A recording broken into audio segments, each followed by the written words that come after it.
Di hari ulang tahunku ke-30, suamiku berkata aku mandul sambil memamerkan keluarga keduanya.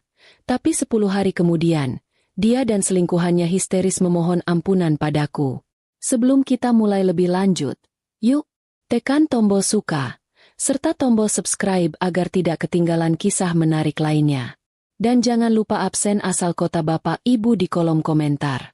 Semoga rezeki kita semua dilancarkan, kesehatan kita diberkahi, dan keluarga kita selalu harmonis dalam lindungannya. Amin. Malam itu seharusnya menjadi puncak dari kisah cintaku yang sempurna. Aku menatap pantulan diriku di cermin besar. Gaun brokat biru muda itu pas di tubuhku, rambutku ditata elegan, dan senyumku, ya, senyumku tulus. Bukan senyum yang dipaksakan. Ini adalah ulang tahunku yang ke-30. Ulang tahun yang kusebut penutup dekade, yang kupikir sudah kupenuhi dengan baik sebagai seorang istri. Ruang ballroom Hotel Bintang 5 yang telah kami sewa tampak berkilauan, sesuai dengan standar tinggi yang selalu dipertahankan Arya, suamiku. 30 tahun. Usia yang matang. Aku selalu membayangkan di usia ini, aku akan merayakan dengan Arya dan mungkin, jika Tuhan mengizinkan, 1 atau 2 balita kecil berlarian di kakiku. Tapi, yang terakhir itu tak pernah terjadi. Itu adalah satu-satunya celah di dinding kebahagiaan rumah tangga kami. Celah yang sering ditutup Arya dengan janji-janji liburan mewah dan hadiah-hadiah mahal. Kamu cantik sekali, sayang. Bisik Arya saat masuk ruangan ganti. Senyumnya lebar, pelukannya hangat, dan aku merasakan desiran yang sama seperti 10 tahun lalu saat dia meminangku. Arya memang sempurna di mata semua orang. Pengusaha sukses, tampan, dan sangat perhatian. Ia punya segalanya, dan aku bangga menjadi istrinya. Terima kasih, Mas. Aku harap malam ini berjalan lancar. Jawabku, membalas pelukannya. Aku sungguh-sungguh berharap malam ini lancar, karena aku telah menyiapkan kejutan besar untuknya. Kejutan yang berhubungan dengan perusahaannya, yang selama ini kukira kami bangun berdua. Aku ingat sekali, Bu Rina, ibuku, datang dengan wajah cemas yang khas. Ibuku memang selalu mudah khawatir. Ia selalu curiga dengan semua kemewahan yang mengelilingi kami. Ibuku berasal dari keluarga sederhana, dan baginya, kebahagiaan sejati tidak bisa dibeli dengan harga mahal. Kirana, kamu jangan terlalu senang. Ingat, ojo dumeh, jangan sombong. Nasihatnya sambil membetulkan sedikit bros di gaunku. Banyak uang itu banyak godaan, nak. Aku hanya tertawa kecil. Ibu, ini ulang tahunku, Bu. Jangan khawatir. Arya itu suamiku. Dia tidak akan pernah macam-macam. Arya datang mendekat dan merangkul ibuku dengan senyumnya yang mempesona. Tenang, Bu. Saya ini hanya punya satu istri. Namanya Kirana. Saya tidak akan pernah macam-macam.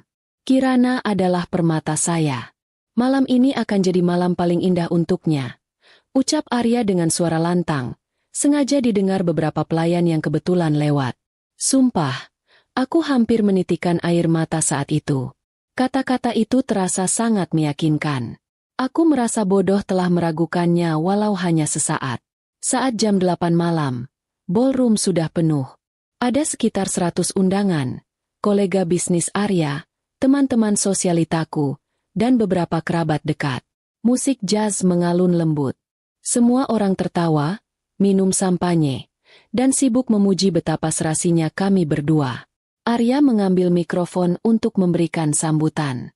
Aku berdiri di sampingnya. Jantungku berdegup. Aku suka saat dia berbicara di depan umum. Dia pandai merangkai kata, pandai mengambil hati. Selamat malam, bapak-bapak, ibu-ibu, teman-teman terkasih. Suara Arya terdengar lantang dan berwibawa. Malam ini, kita berkumpul untuk merayakan wanita yang paling kusayangi di dunia, istriku, Kirana. Semua orang bertepuk tangan. Aku tersenyum lebar, merasa seperti ratu malam itu. 30 tahun, usia yang luar biasa. 30 tahun yang sudah ia jalani dengan penuh kesabaran dan keikhlasan mendampingiku. Lanjut Arya, menatapku, matanya sedikit berkaca-kaca, atau setidaknya, aku pikir begitu. Lalu, Dia tiba-tiba menghela napas. Ekspresinya berubah. Dari sorot mata bangga, mendadak menjadi sorot mata penuh rasa kasihan. Tapi, ada satu hal yang ingin kusampaikan malam ini. Sebuah kebenaran yang tak bisa kusembunyikan lagi. Katanya, suaranya kini lebih pelan, lebih dramatis. Saya minta maaf pada Kirana. Tapi ini harus kukatakan. Jantungku langsung mencelos. Kepalaku berdengung. Apa-apaan ini? Kenapa tiba-tiba dia membuat pengakuan? Pandangan semua tamu terarah ke arah pintu masuk ballroom yang tertutup. Arya memberi isyarat kepada petugas keamanan. Pintu besar itu terbuka perlahan, dan di sana, muncul sosok yang membuat udara di ruangan itu serasa membeku. Seorang wanita. Cantik, anggun, tapi jelas bukan tamu undangan. Di sampingnya, 3 anak kecil, 2 laki-laki dan 1 perempuan, yang mengenakan pakaian yang seragam dan terlihat bingung. Wanita itu tersenyum kepada Arya. Bukan senyum ramah, tapi senyum yang penuh kemenangan. Tangan Arya gemetar saat menurunkan mikrofon dari dudukan, lalu berjalan pelan menghampiri wanita itu. Inilah kejutan yang kusiapkan untuk ulang tahunmu, Kirana, kata Arya, kini kembali ke panggung, berdiri di samping wanita dan 3 anak itu. Ia memegang tangan wanita itu erat-erat. Kirana, ulangnya, memanggil namaku. Aku berdiri mematung di tengah panggung, hanya beberapa langkah darinya. Semua mata kini tertuju padaku, menungguku bereaksi. Inilah keluarga keduaku. 1 kalimat, 2 kata yang paling menyakitkan yang pernah kudengar. Keluarga kedua. Ruangan ballroom yang tadinya penuh tawa dan musik, tiba-tiba hening. Seolah semua orang menahan napas. Aku bisa mendengar dengungan lampu kristal dan detak jantungku yang keras. Tapi, ada yang lebih menyakitkan daripada kalimat itu. Kalimat selanjutnya. Arya menatap mataku, tanpa rasa bersalah, hanya rasa jijik dan lelah. Aku lebih bahagia, jauh lebih bahagia, daripada denganmu, Mandul. Mandul, kata itu menghantamku seperti bongkahan es. Itu bukan hanya penghinaan, itu adalah pengkhianatan terburuk. Pengkhianatan di depan ratusan orang, di depan ibuku, di malam yang seharusnya menjadi malamku. Aku mencari ibuku. Bu Rina, yang tadi berdiri di barisan depan, kini sudah terhuyung-huyung. Wajahnya yang semula pucat kini memerah, matanya melotot menatap Arya, lalu ia berteriak, "Jaga bicaramu, keparat!" Teriakan histeris ibuku adalah satu-satunya suara di tengah keheningan mencekam itu. Ibu meraih dadanya. Wajahnya menegang. Sebelum aku sempat melangkah, tubuh renta ibuku ambruk di lantai marmer, pingsan. Kekacauan pecah. Tamu-tamu berteriak. Beberapa berlari mendekati ibuku. Tapi aku tidak bergerak. Aku tidak menangis. Aku hanya menatap Arya. Wajahnya yang tadi penuh keberanian kini sedikit pudar karena melihat ibuku pingsan. Aku melihat wanita itu, Tania namanya, yang kini memandangku dengan tatapan kasihan palsu. Aku melihat ketiga anak Arya, yang kini tampak ketakutan melihat keributan. Semua orang panik, kecuali aku. Aku merasa lega. Lega? Ya, lega. Drama ini berakhir sudah. Kepalsuan ini sudah selesai. Aku berjongkok perlahan di samping ibuku yang terbaring, memastikan dia baik-baik saja dan meminta beberapa orang untuk membawanya ke kamar hotel terdekat. Aku berdiri lagi, menatap Arya. Semua orang mengira aku akan menangis, menjerit, atau memohon. Tapi tidak. Aku hanya tersenyum. Bukan senyum bahagia, bukan senyum sinis, tapi senyum seorang pemenang yang baru saja menarik pelatu. Aku berjalan pelan ke meja utama, tempat kue ulang tahun dan dekorasi tergeletak berantakan. Aku mengambil tas tangan kecilku yang mewah di atas meja itu. Aku membuka resletingnya dan mengambil sebuah amplop coklat tebal. Aku kembali ke hadapan Arya. "Selamat, Mas Arya. Akhirnya kamu berani jujur," kataku. Suaraku sangat tenang, bahkan terlalu tenang hingga terdengar menyeramkan. "Tolong urus ibuku dulu," kataku pada salah satu pelayan. Kemudian, dengan gerakan yang anggun dan santai, Aku mengulurkan amplop coklat itu tepat di depan wajah Arya yang kini terlihat sedikit bingung dengan ketenanganku. Anggap saja ini kado dariku. Kado perceraian, Mas. Arya menatap amplop itu, lalu menatapku. Tangannya gemetar saat menerima amplop itu. Tangannya yang baru saja memegang tangan wanita lain. Apa maksudmu, Kirana? Tanyanya. Suaranya sudah tidak percaya diri lagi. Aku hanya tersenyum lagi. Kali ini, senyumku lebih nyata. Senyum yang akan menghantuinya. Tolong buka. Semua sudah kusiapkan. Termasuk nasib perusahaanmu. Bisikku pelan, hanya untuk didengar olehnya. Aku berbalik dan meninggalkan panggung, melewati kerumunan tamu yang masih terkejut. Langkahku pasti, seolah aku tidak peduli pada pandangan siapapun. Aku tahu, babak pertama ini akan jadi berita besar. Tapi aku juga tahu, berita besar yang sesungguhnya belum dimulai. Aku hanya ingin memastikan ibuku sadar dulu. Drama tentang berkas itu bisa menunggu. Arya bisa histeris. Tapi tidak hari ini. Hari ini adalah hariku. Dan aku sudah selesai dengan sandiwara ini. Suara denyut pintu kamar hotel yang terbuka menjadi satu-satunya melodi setelah badai histeria di ballroom. Aku melangkah masuk, meninggalkan keributan yang masih samar-samar terdengar dari lantai bawah. Ibuku, Burina, terbaring di ranjang besar. Wajahnya masih pucat pasi, namun napasnya sudah teratur. Dokter hotel baru saja memberinya cairan infus dan obat penenang. Aku duduk di sisi ranjang, menggenggam tangan ibuku yang dingin. Tangan ini yang selalu mengusap rambutku setiap kali aku menangis diam-diam karena impian memiliki anak tak kunjung terwujud.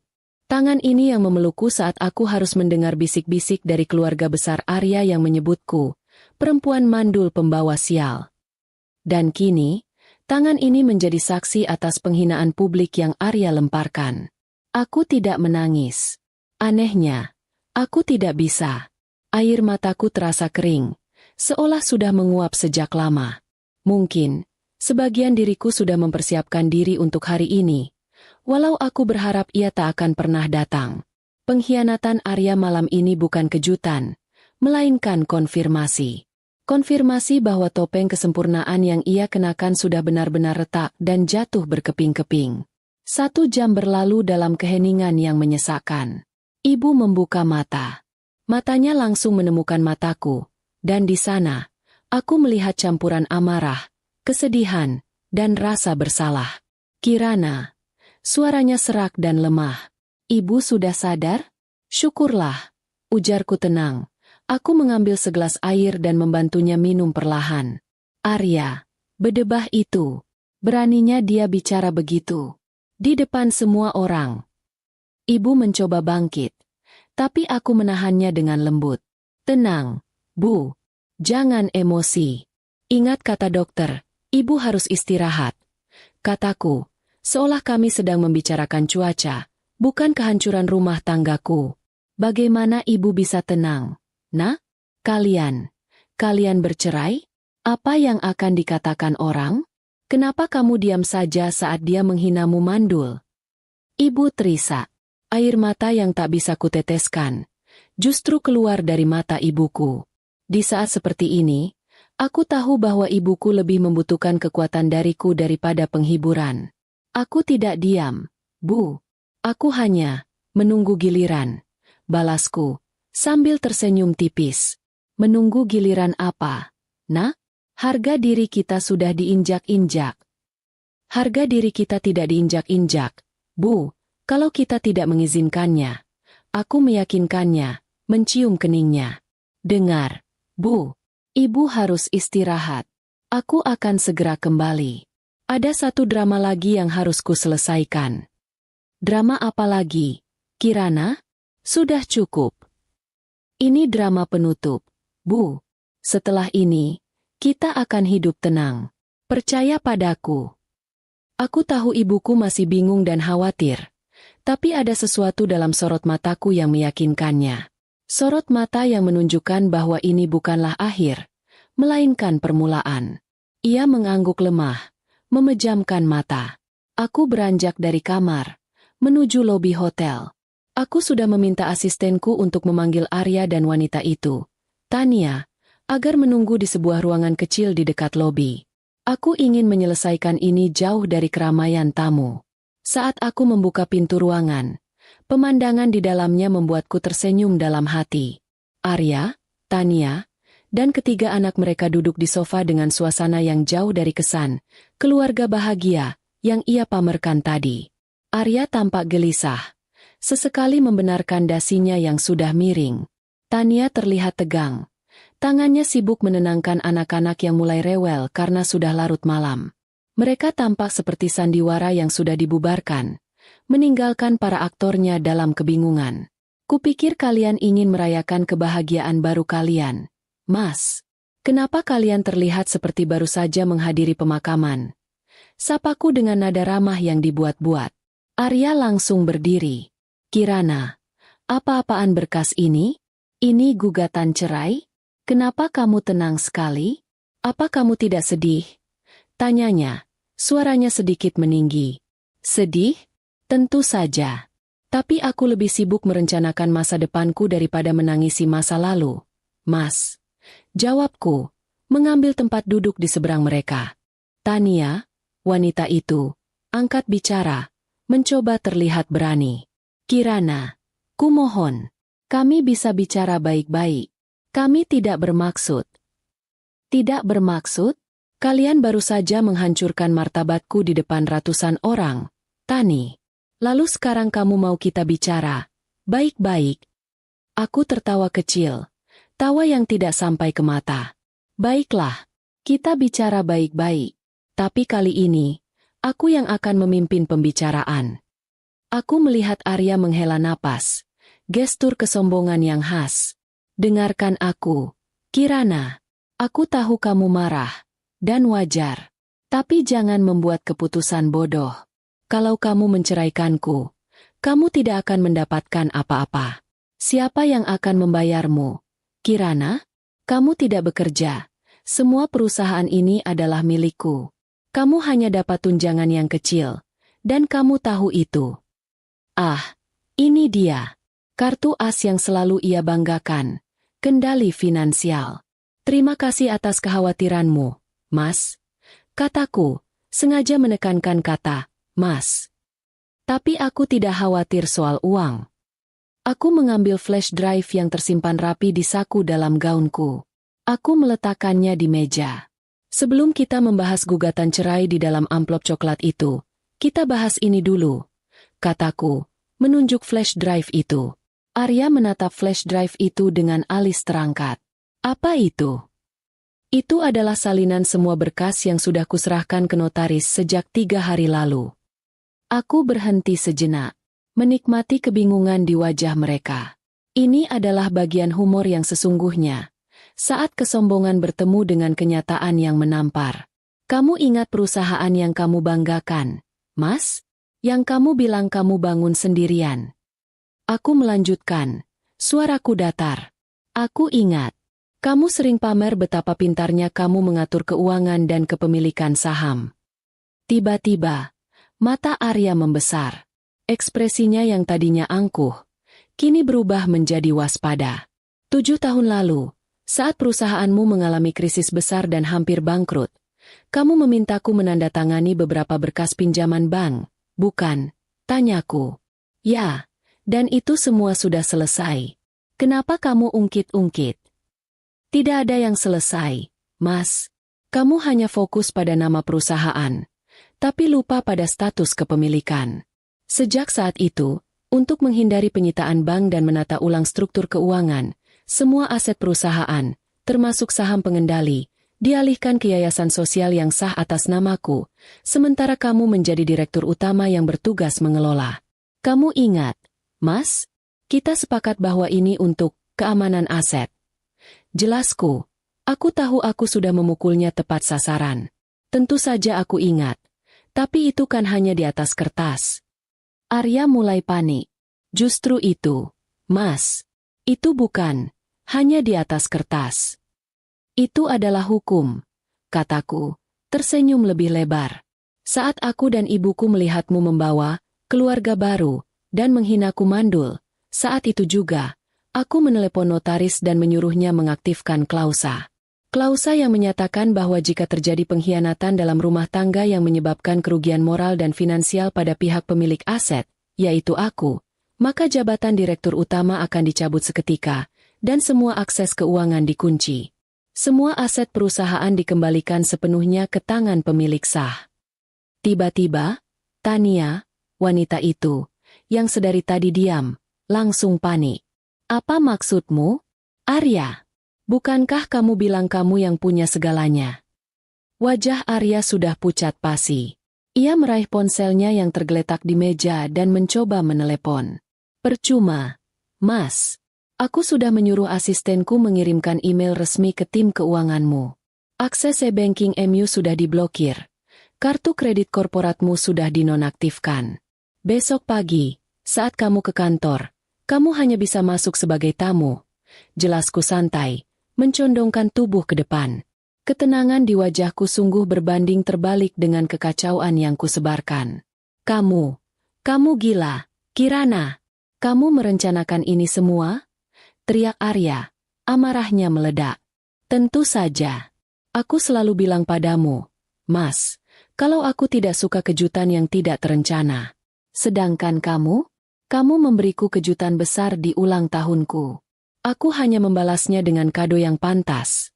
Ujarku, sambil menunjuk amplop coklat di tangannya. Buka amplop itu, Mas. Di dalamnya ada 2 hal. Gugatan cerai, yang membuatmu bebas menikahi Tania secara resmi.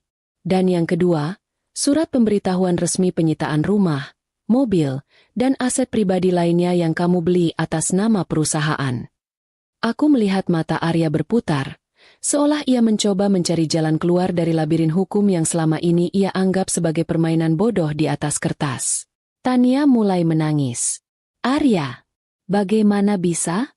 Kita mau tinggal di mana? 3 anak itu yang melihat orang tua mereka bertengkar hebat, ikut menangis ketakutan. Masalahmu, Tania, dan Mas Arya, itu bukan urusanku lagi. Kataku, berdiri dari sofa, aku membiarkan drama keluarga baru itu mengambil alih ruangan. Aku berjalan ke pintu, lalu berhenti. Oh, satu hal lagi, Mas, ujarku, menoleh padanya. Arya menatapku dengan mata penuh kebencian dan keputusasaan. Kamu menghinaku mandul, bukan? Ya, itu kebenarannya. Dia membela diri, walau suaranya kini bergetar. Aku tersenyum pedih. Kita lihat saja, Mas. 10 hari ke depan, kamu akan tahu siapa di antara kita berdua yang sebenarnya mandul. Aku meninggalkan mereka di ruangan kecil itu, dalam kekacauan tangisan dan pertengkaran. Aku melangkah keluar dari hotel, merasakan angin malam Jakarta yang dingin menyentuh kulitku. Aku bukan lagi Kirana yang rapuh dan terhina. Aku adalah Kirana yang tenang dan terbebas. Aku kembali ke kamar ibuku, melihatnya sudah tertidur lelap. Aku duduk di sofa, mengeluarkan ponselku, dan mengirim 1 pesan singkat kepada asistenku. Jalankan semua sesuai rencana. Besok pagi, pastikan mereka sudah mendapatkan surat pengusiran dari rumah itu. Aku memejamkan mata, membiarkan diriku akhirnya merasakan sedikit kelegaan. Babak balas dendam telah dimulai. Pagi itu, mentari Jakarta menyambutku dengan cahaya yang terasa lebih hangat dan bersahabat dari biasanya. Setelah drama semalam, aku membawa ibuku kembali ke apartemen kecil milikku, yang kusimpan diam-diam atas nama ibuku, sebagai rumah persembunyian, jika badai seperti ini datang. Ibuku masih sangat lemah, tapi aku tahu, melihatku baik-baik saja adalah obat terbaiknya. Kirana, kamu benar-benar yakin dengan semua keputusanmu? Memangnya apa isi berkas itu sebenarnya? Kenapa Arya terlihat seperti baru saja melihat hantu? Tanya ibuku, saat kami menikmati teh hangat di balkon. Wajahnya menunjukkan campuran kekagetan dan kebanggaan padaku. Aku hanya tersenyum. Intinya, Bu, semua yang Arya banggakan sebagai miliknya, ternyata sudah lama jadi milikku. Dia hanya pemakai, yang kusimpan agar perusahaannya tetap berjalan. Karena aku yang mandul. Dia bilang, ya sudah, aku mandulkan, saja hartanya juga. Tawaku terdengar renyah. Tawa ini adalah tawa yang sudah lama hilang, tertutup oleh topeng, istri bahagia, yang harus kupakai di samping Arya. Aku tak menceritakan detail hukumnya pada ibuku. Aku hanya bilang bahwa sejak awal pernikahan, aku sudah tahu bagaimana sifat Arya. Poin humor kecil di sini adalah bagaimana Arya, yang selalu merasa dirinya pengusaha cerdik, ternyata lupa membaca detail kontrak yang paling penting, kontrak dengan istrinya sendiri. Aku tidak pernah bekerja di luar rumah. Tapi aku tidak pernah bodoh. Aku menghabiskan waktu bertahun-tahun membaca semua laporan keuangan Arya. Aku belajar seluk-beluk hukum perusahaan. Dan aku tahu celah apa yang harus kugunakan. Pinjaman bank 7 tahun lalu adalah kesempatanku untuk mengamankan diriku dari kemungkinan terburuk. Dan ternyata, kesempatan itu kugunakan untuk menjatuhkannya. Di tempat lain, drama yang kubuat pasti sedang mencapai puncaknya. Tepat pukul 9 pagi, Arya seharusnya sudah merasakan kepanikan yang sesungguhnya. Aku membayangkan bagaimana ekspresi wajah Arya saat ia gagal login ke sistem kantornya. Pasti dia mengira ada kesalahan teknis, atau mungkin sekretarisnya sedang bercanda. Tapi saat dia menelepon bendahara dan mendengar bahwa semua kartu perusahaan, termasuk kartu pribadinya, sudah tidak berfungsi, saat itulah dia tahu bahwa ini bukan lagi lelucon. Puncaknya adalah saat Arya datang ke kantornya. Aku tahu persis apa yang terjadi, karena asistenku mengirimkan laporannya secara real-time. Saat Arya melangkah masuk lobi, ia langsung dihadang oleh 2 petugas keamanan yang biasanya membungkuk hormat padanya. Mereka menunjukkan surat resmi. Arya Handoko tidak lagi menjabat sebagai direktur utama dan akses ke lantai eksekutif dilarang. Aku yakin, ia pasti berteriak, mengancam, dan menyebut namaku. Tapi tidak ada yang bisa dilakukan. Surat yang ditandatangani oleh notaris resmi dan dewan yayasan, yang anggotanya adalah aku dan pengacaraku, adalah senjata legal yang tak terbantahkan. Sementara Arya sibuk dengan kehancuran karirnya, Tania sibuk dengan kehancuran rumah tangganya yang baru. Rumah besar mewah yang mereka tinggali, yang selama ini Arya banggakan, bukanlah milik pribadi Arya, melainkan aset investasi perusahaan. Dan karena Arya bukan lagi direktur utama, rumah itu secara otomatis harus diserahkan kepada pemilik aset. Mungkin ini adalah bagian yang paling kusukai, proses pindah mereka. Aku membayangkan Tania dan ketiga anaknya kebingungan di depan rumah. Mereka tidak bisa masuk. Semua kunci sudah diganti, dan di pagar depan, tertempel jelas surat peringatan pengosongan paksa dalam waktu 24 jam. Aku tahu dari laporan asistenku, bahwa Tania mulai menyalahkan Arya habis-habisan di depan anak-anak mereka. Semua kemarahan dan penyesalan yang harusnya Arya rasakan terhadapku, kini dilampiaskan oleh Tania kepadanya. Bagaimana mungkin kamu sebodoh ini, Arya? Kamu bilang kamu punya segalanya. Kamu bilang kamu jamin hidupku. Sekarang kita mau tidur di mana? Pasti Tania berteriak histeris. Arya, yang biasanya tenang dan berwibawa, kini pasti hanya bisa menunduk malu di depan anak-anak yang tadi ia gunakan untuk menghinaku. Pengusaha sukses itu kini menjadi pengangguran miskin yang tidak punya rumah. Aku tersenyum puas di balkon apartemenku. Rasa sakitku semalam serasa terbayar tuntas. 5 hari berlalu sejak drama ulang tahun itu, dan berita tentang jatuhnya Arya sudah menyebar ke seluruh lingkaran sosial kami. Banyak yang terkejut, banyak yang menghujatku, tapi anehnya, banyak juga teman-teman lamaku yang diam-diam mengirimiku pesan dukungan.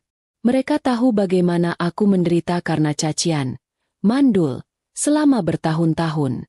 Di hari kelima itu, aku memutuskan untuk mengunjungi dokter kandungan lamaku, Dr. Anita. Aku duduk di ruangannya, merasakan ketenangan yang berbeda. Jadi, kamu sudah mantap dengan keputusanmu, Kirana? Tanya Dr. Anita, tersenyum lembut. Sudah, Dok. Sudah saatnya. Aku tidak mau lagi menyembunyikan kebenaran ini demi harga diri siapapun, kataku, memandang lurus ke matanya. Inilah rahasia yang selama ini ku pendam. Rahasia yang menjadi kunci ketenanganku saat Arya menghinaku mandul. Rahasia yang akan menghancurkan Arya lebih dari sekadar kehilangan harta. Dokter ingat saat aku dan Arya konsultasi 5 tahun lalu, Kan? Tanyaku. Tentu. Kirana. Aku ingat persis. Jawab Dokter Anita. Saat itu, hasil tes menunjukkan bahwa kesuburan Arya yang bermasalah, sementara aku baik-baik saja. Aku masih bisa hamil. Jelasku. Saat itu, 5 tahun lalu, Arya sangat tertekan dengan hasil tes itu.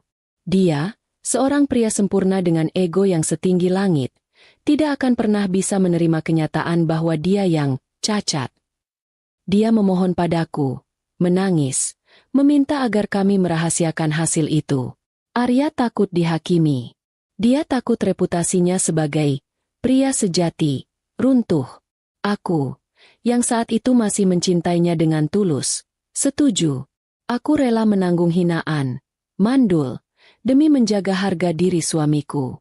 Aku menjadi tamengnya. Biar semua orang menyalahkanku, asalkan Arya tidak terpuruk. Sungguh ironis. Aku menanggung aibnya, dan balasannya, dia menggunakannya sebagai alasan untuk meninggalkanku di depan umum. Aku yang memintamu, Dok, untuk memberikan hasil tes palsu kepada Arya, yang menyatakan bahwa kami berdua bermasalah, agar dia merasa lebih baik. Ujarku, mengenang kebodohanku. Iya, dan saya sudah menyimpannya selama bertahun-tahun. Kamu sungguh wanita yang sangat kuat, Kirana, kata Dokter Anita, menepuk tanganku. Kini, kekuatan itu harus kuberikan pada orang yang tepat. Diriku sendiri. Kataku tegas. Aku meminta Dokter Anita untuk menyiapkan satu berkas lagi. Berkas hasil tes kesuburan Arya yang asli, 5 tahun lalu, dan hasil tes kesuburanku yang baru, yang membuktikan aku sehat dan siap untuk hamil. Aku ingin berkas itu dikirimkan ke alamat baru Arya, tepat di hari ke-10, sebelum dia datang menemuiku. Aku ingin dia tahu bahwa bukan hanya hartanya yang kubuat mandul, tapi juga kebohongannya. Aku pulang ke apartemen, hatiku terasa ringan. Sisa hari-hari ke depan kuhabiskan dengan menenangkan ibuku, berbelanja pakaian baru yang lebih cerah, dan membaca buku di tepi kolam renang. Aku memblokir semua kontak Arya. Aku tidak ingin mendengar rengekannya sebelum waktunya tiba. Aku tahu dia akan datang. Pria sombong seperti Arya tidak akan pernah menerima kenyataan bahwa ia hidup susah. Dia akan datang memohon, karena aku adalah satu-satunya jalan keluar. Ini hanyalah hitungan mundur. Hari ke-6, aku mendengar kabar dari asistenku bahwa Arya menjual jam tangan dan mobil bekasnya yang tersisa, yang kebetulan atas nama Tania, untuk membayar sewa kontrakan kecil di pinggiran kota. Mereka sudah mulai makan mie instan. Hari ke-8, Tania menghubungi teman-temanku, mengemis pinjaman uang, dan menceritakan bahwa aku telah merampok Arya. Tentu saja, tidak ada yang mau membantu mereka. Hari ke-9, ibu mulai menanyakan, kapan drama ini akan benar-benar selesai. Aku hanya menjawab, besok, Bu. Besok kita akan melihat pertunjukan utamanya. Aku menunggu dengan sabar. Sambil menikmati kopi dan kue, aku menatap kalender di meja, menandai lingkaran besar di hari ke-10. Hari di mana Arya dan Tania akan berlutut di kakiku, dan aku akan menyajikan kebenaran yang akan menghancurkan jiwa mereka. Jalanan sempit dan bau sampah yang menusuk hidung adalah realitas baru yang harus diterima oleh Arya dan Tania. 10 hari yang lalu, mereka tidur di ranjang king size dengan AC 18 derajat. Hari ini, mereka berbagi kasur tipis di kontrakan kumuh, berdesakan dengan 3 anak yang rewel karena gigitan nyamuk dan makanan yang serba terbatas. Kehidupan baru yang Arya janjikan kepada Tania berubah menjadi neraka. Arya, yang biasanya mengenakan setelan jas mahal, kini hanya memakai kaos oblong lusuh.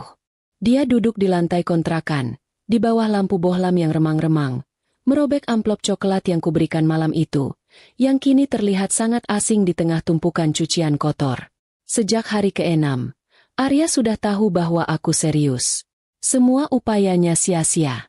Pengacara yang ia hubungi hanya bisa menggeleng. Struktur yayasan yang kupegang adalah benteng hukum yang tak tertembus. Arya Handoko, si pengusaha cerdik yang licik, terbukti jauh lebih bodoh dalam membaca kontrak rumah tangganya sendiri. Tania mondar-mandir di ruangan sempit itu. Wajahnya tegang dan matanya bengkak karena kurang tidur. Ia sudah lelah berteriak dan menyalahkan Arya. Ia lelah menenangkan anak-anak yang menuntut sekolah bagus dan makanan enak seperti dulu. Kamu baca apa lagi, Arya? Apa ada jalan keluar? Tanya Tania. Suaranya sudah tidak mengandung nada cinta lagi, hanya nada tuntutan. Arya mengabaikannya. Matanya terpaku pada selembar dokumen yang kuberikan. Itu adalah surat gugatan cerai yang disiapkan pengacaraku dengan sempurna, mencantumkan semua bukti pengkhianatan Arya secara rinci. Bukti-bukti yang dikumpulkan selama hampir 1 tahun, lengkap dengan tanggal, tempat, bahkan transferan dana. Dia sudah tahu sejak lama, Tania.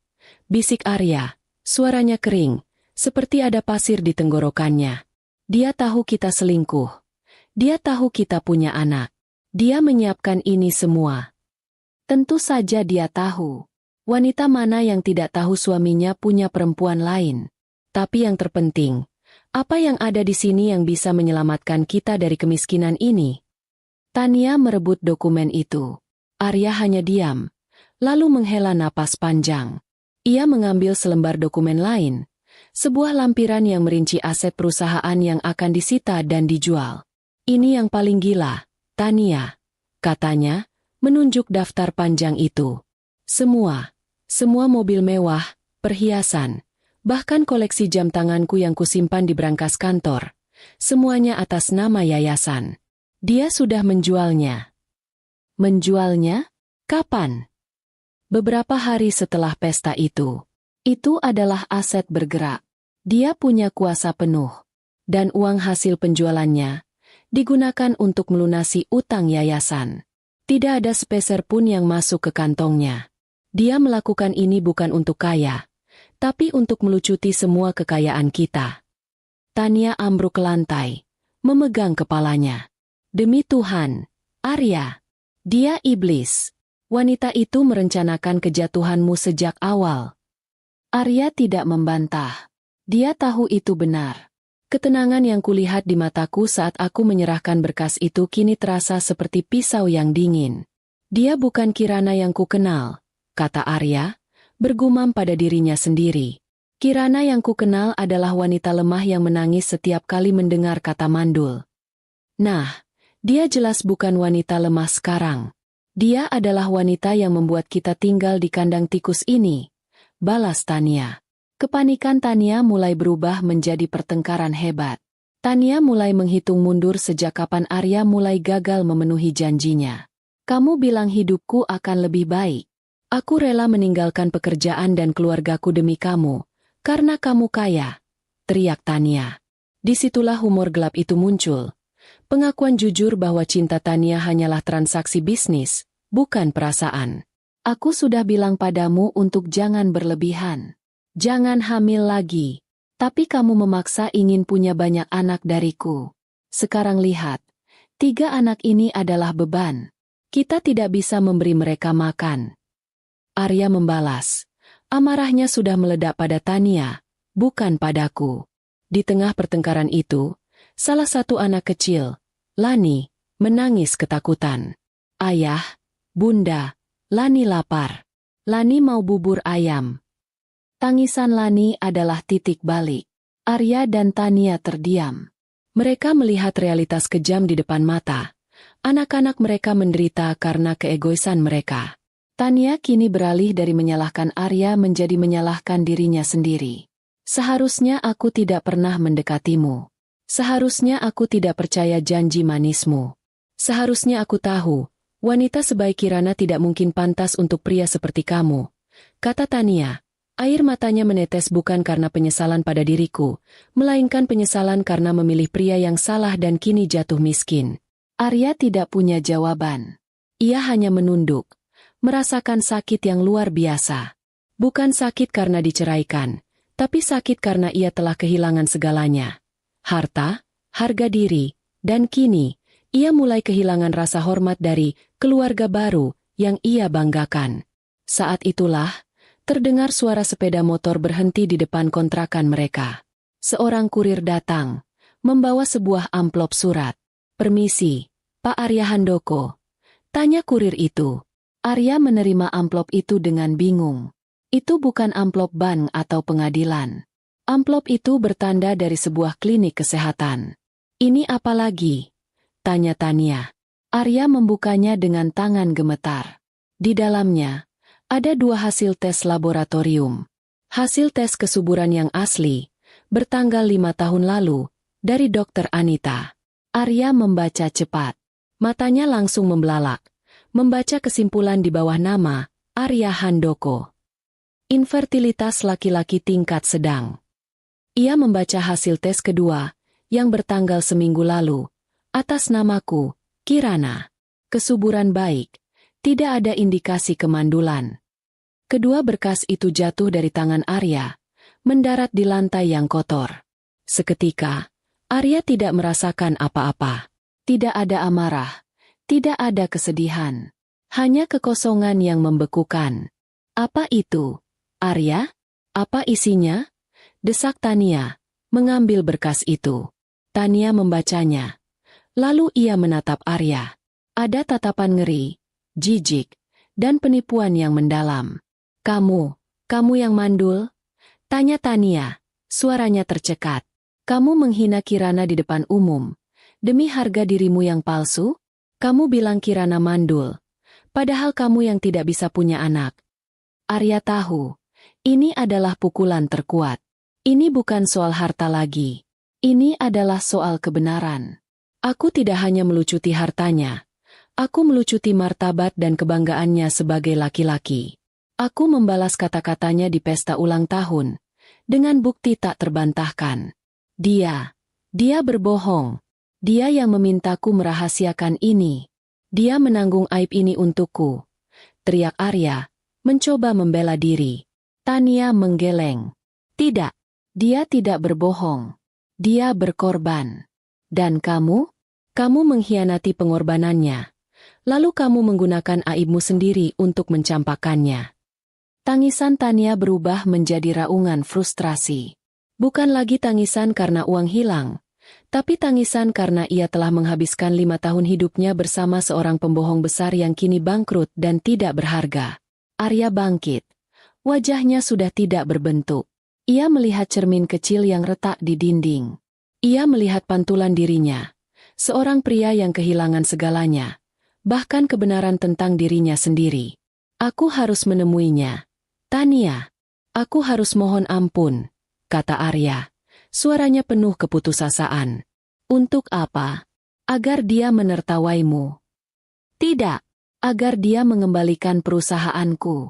Aku harus mengembalikan semuanya, sebelum dia menjualnya kepada orang lain. Dengan sisa-sisa harga diri dan harapan terakhirnya, Arya memungut berkas-berkas itu, memasukkannya ke dalam saku, dan bergegas keluar.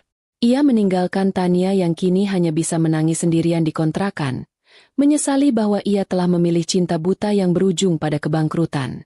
Arya tahu, ia harus berlutut. Tidak ada jalan lain.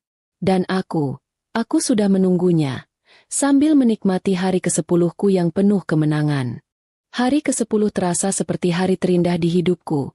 Sebuah hari yang kujalani dengan irama paling tenang yang pernah kurasakan. Aku bangun pagi, menikmati sarapan yang kusiapkan sendiri bersama ibuku, tanpa perlu memikirkan rapat direksi Arya, tanpa harus menjawab pertanyaan kapan aku hamil, dan tanpa harus berpura-pura bahwa pernikahan kami baik-baik saja. Pagi ini, apartemen kecil kami dipenuhi cahaya matahari yang lembut, dan aroma teh melati yang menenangkan. Ibuku sudah jauh lebih baik, dan tatapan bangga yang ia berikan padaku adalah hadiah paling berharga. Kamu yakin mereka akan datang, nak? Tanya ibuku. Suaranya kini kembali kuat, namun masih diselimuti kecemasan seorang ibu. Sangat yakin, Bu. Jawabku sambil menyesap teh. Arya itu bukan tipe pria yang bisa hidup tanpa kemewahan. Harga dirinya terletak pada saldo rekening, bukan pada hati. Begitu saldonya nol, dia akan kembali ke tempat dia bisa mendapatkan itu semua. Aku tahu, kedatangan mereka bukan karena penyesalan tulus atas pengkhianatan yang mereka lakukan. Mereka datang karena didorong oleh keputusasaan dan kebangkrutan yang tak terhindarkan. Dan aku siap menyambut mereka dengan ketenangan seorang jenderal yang telah memenangkan perang. Pukul 11 siang. Drama itu dimulai. Ibuku sedang asyik menonton siaran berita di televisi ketika tiba-tiba terdengar suara klakson mobil yang panjang dan tidak sabar di luar kompleks apartemen kami.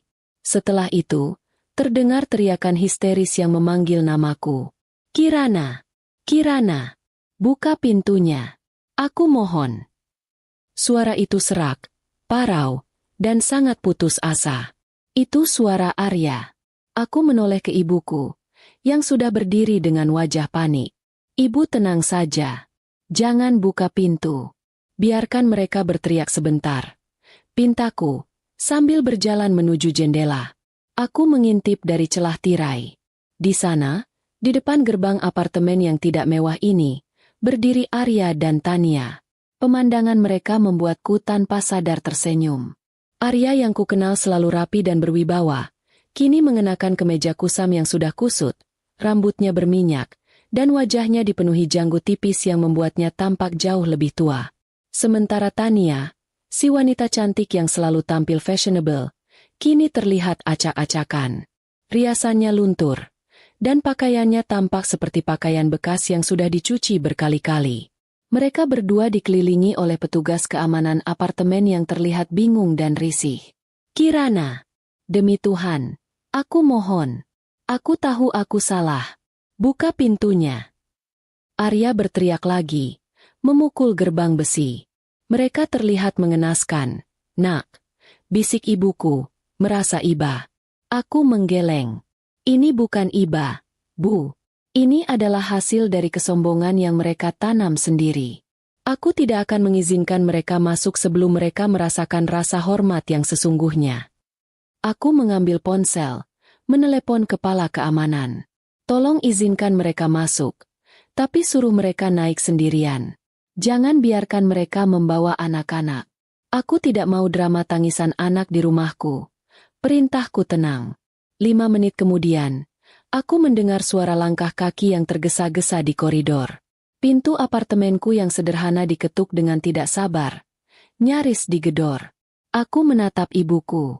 Ibu masuk ke kamar. Ya, ini drama antara aku, dia, dan wanita itu. Ibu jangan ikut terbebani. Ibuku mengangguk. Tapi janji, jangan luluh. Nak, ingat apa yang dia katakan di depan semua orang. Tentu, Bu. Aku tidak akan pernah lupa. Jawabku. Aku berjalan ke pintu, menarik napas panjang, dan membukanya. Arya dan Tania berdiri di ambang pintu. Tampak seperti dua pengemis yang baru saja melewati badai. Begitu pintu terbuka, Arya langsung berlutut. Pemandangan Arya Handoko, mantan direktur utama yang disegani, berlutut di lantai teras apartemenku adalah humor paling mahal dan memuaskan yang pernah kulihat. Kirana, aku mohon ampun. Arya merangkak maju, mencoba meraih kakiku, tapi aku mundur 1 langkah. Mas Arya, bangunlah. Pemandangan ini terlalu dramatis, tidak cocok dengan dekorasi rumahku yang sederhana. Kataku, suaraku terdengar dingin dan datar. Tania ikut berlutut di samping Arya. Air matanya sudah mengalir deras, membasahi pipinya yang kotor. Aku salah, Kirana. Aku salah. Aku dibutakan oleh hasrat. Aku dibutakan oleh kekayaan Arya. Aku tidak pernah sungguh-sungguh mencintainya. Jeri Tania. Pengakuan yang seharusnya menyakitkan, tapi bagiku, itu hanyalah konfirmasi. Masuklah. Tidak enak dilihat tetangga. Pintaku, memberi ruang bagi mereka untuk masuk. Mereka masuk ke ruang tamuku yang kecil. Mereka tidak duduk di sofa. Arya masih berlutut di karpet. Sementara Tania hanya bisa duduk meringkuk, memeluk lututnya. Aku tahu kamu marah, Kirana. Aku tahu kamu pantas marah, kata Arya. Air matanya mulai menetes. Aku minta maaf atas penghinaan yang kulakukan di hari ulang tahunmu. Aku minta maaf atas kata mandul yang kuucapkan. Itu adalah kebohongan. Itu adalah aibku. Aku hanya tidak siap. Tidak siap menerima kebenaran bahwa kamu yang bermasalah, Mas. Potongku, tanpa basa-basi. Arya terdiam, menunduk. Ya, dan aku tahu kamu sudah tahu kebenarannya. Berkas dari Dokter Anita sudah kuterima. Aku menghela napas. Aku tidak perlu berteriak, tidak perlu menangis. Ketenanganku adalah hukuman paling berat bagi mereka. Lalu, setelah kamu tahu kebenarannya, setelah kamu tahu aku menanggung aibmu selama 5 tahun demi harga dirimu, apa yang membuatmu datang ke sini? Tanyaku. Apakah kamu datang karena rasa bersalah? Arya mengangkat wajahnya. Kini matanya memohon. Aku datang karena perusahaan. Kirana. Aku mohon. Tolong jangan jual saham itu. Aku tahu kamu sudah memulai prosesnya. Aku mohon. Tolong kembalikan perusahaan itu padaku. Itu warisan keluarga. Kirana. Disinilah kejujuran Arya keluar. Bukan penyesalan. Tapi uang. Warisan keluarga. Aku tersenyum sinis. Warisan keluarga yang kamu gunakan untuk membayar biaya hidup Tania dan anak-anakmu. Mas? Warisan keluarga yang kamu gunakan untuk menghinaku. Aku janji. Aku akan mengembalikannya kepadamu. Aku akan memberikan semua sahamku. Aku akan memberikan rumah mewah itu kepadamu. Aku akan memberimu uang miliaran agar kamu bisa tenang. Arya berjanji. Nadanya kembali menjadi pengusaha yang sedang bernegosiasi. Tunggu sebentar, Mas Arya. Potongku. Aku bangkit dan berjalan ke dapur. Aku mengambil 2 gelas air putih dan meletakkannya di meja. Minumlah dulu. Kamu terlihat kehausan setelah menjadi pengemis di depan rumahku. Arya tidak menyentuh air itu. Ia hanya menatapku. Dengar. Mas. Kamu tidak mengerti. Kataku. Kembali duduk. Aku tidak melakukan ini untuk mendapatkan ganti rugi uang. Aku sudah punya cukup uang untuk hidup tenang seumur hidupku. Aku menatap Tania, yang kini ikut menangis terisak-isak. Dan kamu, Tania, kamu datang ke sini karena kamu kasihan melihat anak-anakmu kelaparan. Ya, aku mohon, Kirana. Anak-anak tidak tahu apa-apa. Mereka tidak bisa hidup di tempat kumuh itu. Mereka merindukan rumah mereka yang dulu. Tolonglah, Kirana. Cabut gugatan cerai itu. Berikan kami uang sedikit saja agar kami bisa memulai hidup baru. Tania memohon. Aku menggeleng pelan. Kamu tahu, Tania, dulu aku pernah berpikir untuk membiarkan Arya pergi dan memberinya sedikit uang sebagai tunjangan. Tapi kemudian, aku ingat kata-kata Arya. Dia bilang, aku lebih bahagia daripada denganmu mandul. Aku menatap Arya. Tatapanku menembus jiwanya. Kamu bilang kamu bahagia, Mas. Lalu, kenapa kamu datang menemuiku dengan wajah penuh penderitaan ini? Kebahagiaan tidak bisa dibeli dengan selingkuh, Mas. Kebahagiaan sejati tidak akan pernah menuntunmu ke rumah kontrakan kumuh itu. Aku mengambil jeda, membiarkan kata-kata itu meresap. Lalu soal permohonanmu untuk mengembalikan perusahaan, kataku melanjutkan. Sayangnya, kamu sudah terlambat, Mas. Pengacaraku sudah menyelesaikan prosesnya. Mulai hari ini, perusahaan itu sudah beralih status kepemilikan. Semua aset yang kusita dan kujual, sudah diinvestasikan kembali ke yayasan sosial. Aku tidak akan mendapatkan uang dari sana, tapi kamu juga tidak akan mendapatkan apa-apa. Kamu sudah menceraikanku. Kamu sudah bebas. Wajah Arya berubah dari memohon menjadi pucat pasi. Ia mengerti. Aku telah membakar jembatan yang menjadi satu-satunya jalan keluarnya. Tidak. Kamu bohong. Kamu tidak bisa melakukan ini. Aku akan tuntut kamu. Aku akan tuntut kamu ke pengadilan. Aku akan bongkar semua rahasia yayasan itu. Arya berdiri. Amarahnya kembali muncul, mencoba menutupi keputusasaannya. Silakan, Mas. Silakan tuntut aku. Aku menantangnya. Bangkit berdiri. Semua berkas yayasan itu legal. Kamu yang menandatanganinya, Mas. Dan kalau kamu menuntutku, aku tidak akan segan-segan membuka semua bukti perselingkuhanmu dan aibmu di pengadilan terbuka. Kamu akan kehilangan reputasimu selamanya. Arya terdiam. Ia tahu aku tidak main-main. Aku berjalan ke arahnya dan berdiri tepat di depannya. Aku menatap matanya yang basah oleh air mata dan keringat. Aku akan memberimu hadiah terakhir, Mas Arya. Bisikku pelan, hanya didengar oleh kami berdua. Aku tidak mandul. Aku sudah mengunjungi dokter Anita lagi. Aku sehat dan siap untuk hamil. Dan kamu? Kamu yang bermasalah. Jadi, saat kamu kembali ke istrimu yang baru, yang harus kamu ingat adalah, kamu tidak hanya kehilangan harta, tapi kamu juga kehilangan kesempatan untuk punya keturunan yang sah, karena kamu yang mandul. Dan ingat, saat kamu menghinaku, aku tidak menangis, karena aku tahu, di hari ke-10, kamu akan datang dan berlutut padaku. Dan lihat, kamu di sini. Aku mundur selangkah. Pintuku terbuka. Tapi bukan untuk menerima kalian kembali. Kataku, menunjuk pintu keluar. Kalian sudah mendapatkan kebebasan yang kalian minta. Sekarang, silakan pergi. Arya hanya bisa menatapku. Tubuhnya gemetar karena kombinasi antara amarah dan penyesalan yang mendalam. Tania, yang sudah benar-benar hancur, menarik lengan Arya. Ayo, Mas. Sudah tidak ada harapan lagi, kata Tania. Suaranya pelan dan penuh keputusasaan.